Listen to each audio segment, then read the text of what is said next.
다음 기사는 이제 폭스바겐, BMW가 이제 디젤 기술 담합으로 그 1조 원대 네. 과징금을 맞았어요. 유럽에서. 네. 근데 같이 담합을 했던 네. 다임러 같이 했거든. 그쵸. 같이 했는데 다임러는 제외됐어요.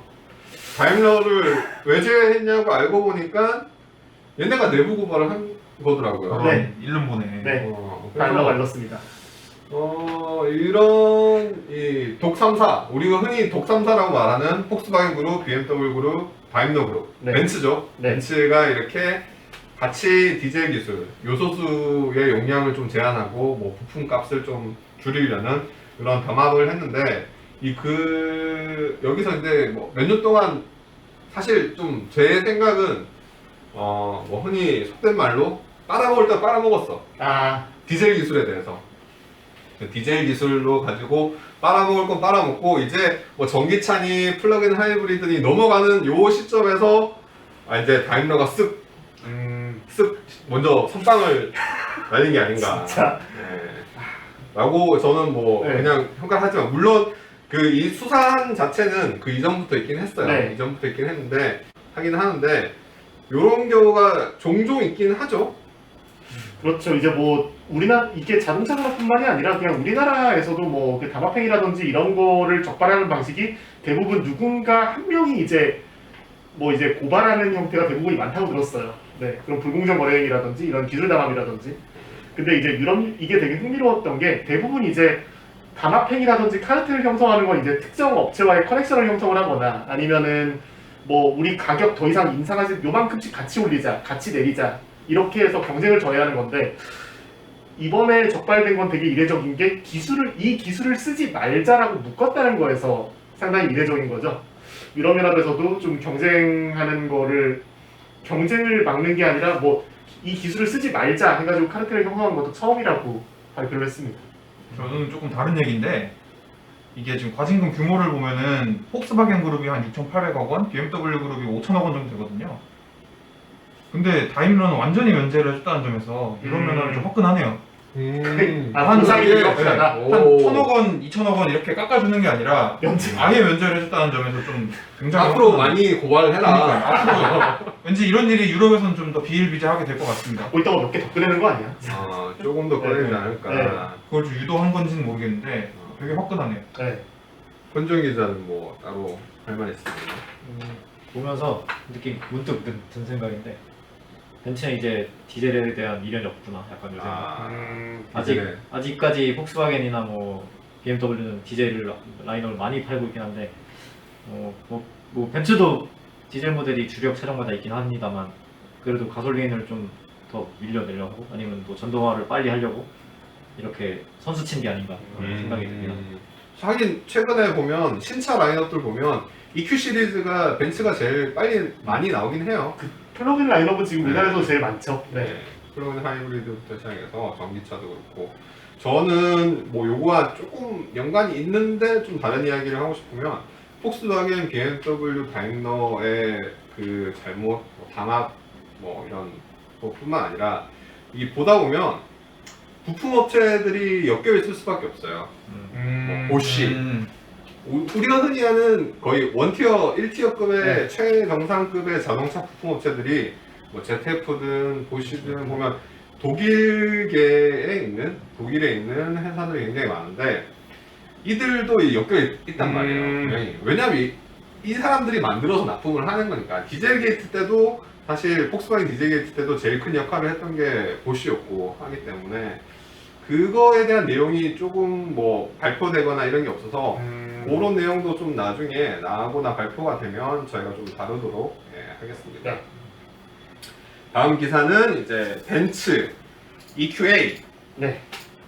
저온 주행거리 저온 주행거리가 계속 말썽인데. 204km. 이게 이거 시나버스 제가 네. 어떻게 해보세요?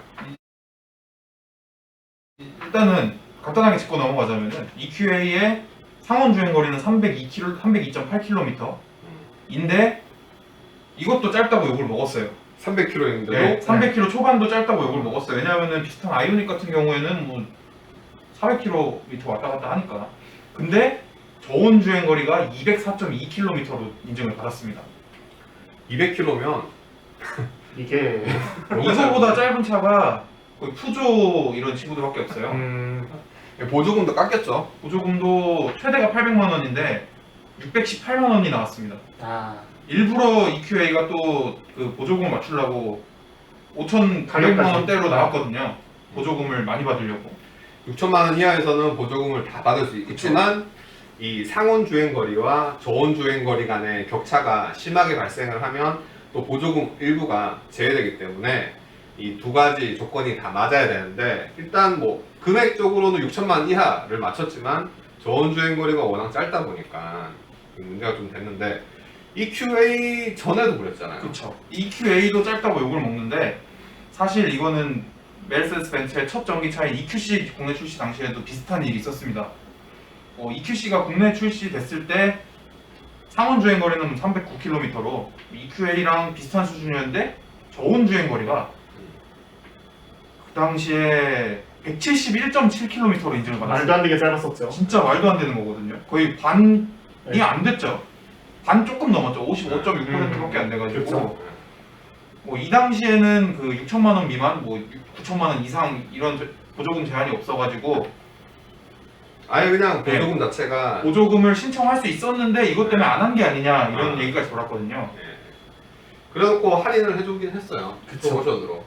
근데 한 그거는 1,000만 원 정도 까졌죠. 네. 너무 안 팔렸기 때문에 사실. 그런 이유도 네. 있고 소카가 많이 나갔죠. 네, 소카나 하긴 맞아요. 소카나 이런 걸로 많이 네, 나왔고 소카도 꽤 많이 나갔죠.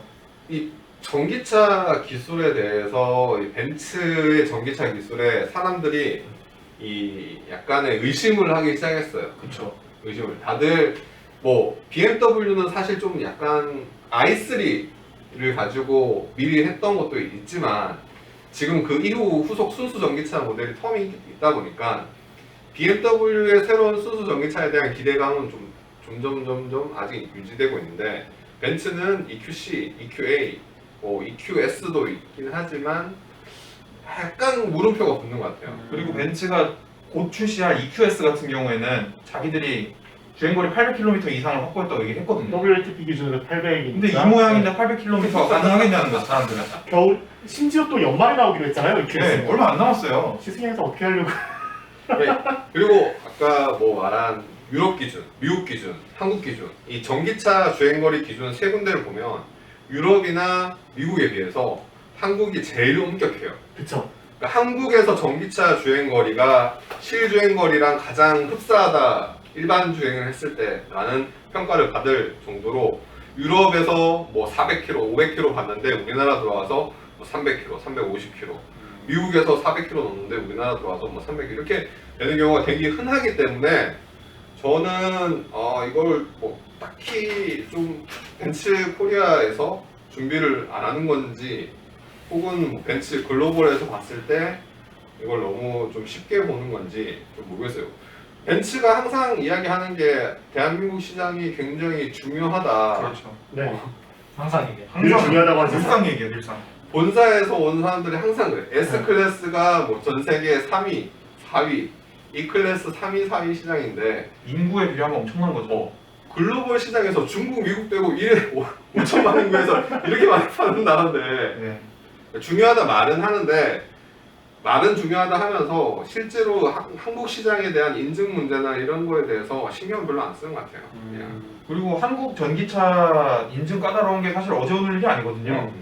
근데 그거 다 맞춰서 나오는 국산 차도 있고 다른 브랜드들은 그래도 사람들한테 많이 욕먹지 않을 정도로 맞춰서 나오잖아요. 볼트나 이런 것도 수입인데 굉장히 네. 많이 맞춰서 나오거든요. 그렇죠. 414km입니다. 볼트 EV 같은 경우에는. 볼트도 그렇고 다들 뭐 이렇게 있지만 벤츠의 전기차에 대해서는 약간 물음표가 있는 것 같고 일단 기본적으로 프리미엄 브랜드이기 때문에 네. 많은 돈을 지불할 거란 말이에요. 그런데 달릴 수 있는 건 작다. 여기에서 이제 더 실망이 커지는 느낌이 좀 있죠. 우리가 설문을 했을 때 네. 이제 전기차에서도 이 벤츠의 삼각별 프리미엄이 유지될까라고 했는데 저희가 그때 설문 때 생각 외로 아니다. 전기차는 테슬라지라는 그쵸. 의견을 주신 분이 훨씬 더 많았단 말이에요. 그러니까 전기차를 시대로 완전히 넘어가게 됐을 때도 이 벤츠가 삼각별에 대한 그 프리미엄을 유지할 수 있을까는 저는 아직 조금 뭐 물음표가 계속 붙긴 하고 있습니다. 확실히 EQA도 그랬고 EQC도 그랬고 사람들이 유독 더 실망하는 게 말씀하신 것처럼 프리미엄 브랜드인데 야 벤츠잖아 약간 이런 게 실망감을 더 주는 것 같아요. 네 그렇습니다. 그렇습니다.